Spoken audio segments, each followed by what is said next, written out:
I opened up the burn chamber and and removed the afterburner and did some fiddling and put it all back together again, and I did all that off camera because that's need to know information.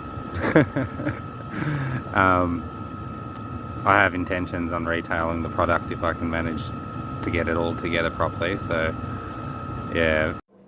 I had to stop work today. I nearly cut the end of my thumb off with an angle grinder. Had to go to hospital. 6 stitches and some skin glue and all good again.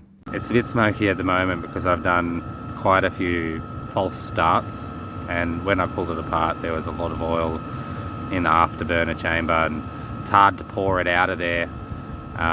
So whilst it's heating up, it's only sitting, like the outer casing temperature is only sitting at 65 degrees at the moment, so we'll probably double that internally, but we'll see what happens when we get the casing up to 150 odd degrees.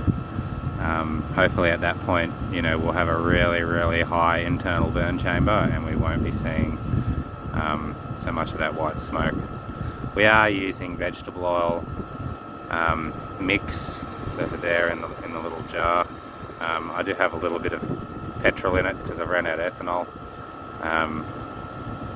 So I just used some petrol.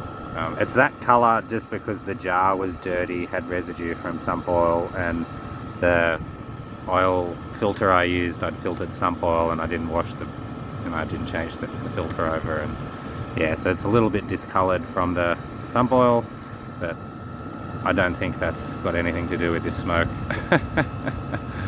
I'm sitting just outside the smoke. I've got the wind at my back, as you can see, so I'm quite close, but I'm not really getting the smoke blowing in my face. Hopefully it should start to clean up. I think even some of that smoke is the oil that's on the ground there heating up from the exhaust. Yeah, it does seem, the smoke does seem to be thinning out. It's not so thick white like it was a few seconds ago, but that could be just the airflow changing the view of the lens on the camera. But we will see. I will come back and let it burn for a little while, and I'll come back and show you what's happening after the fact.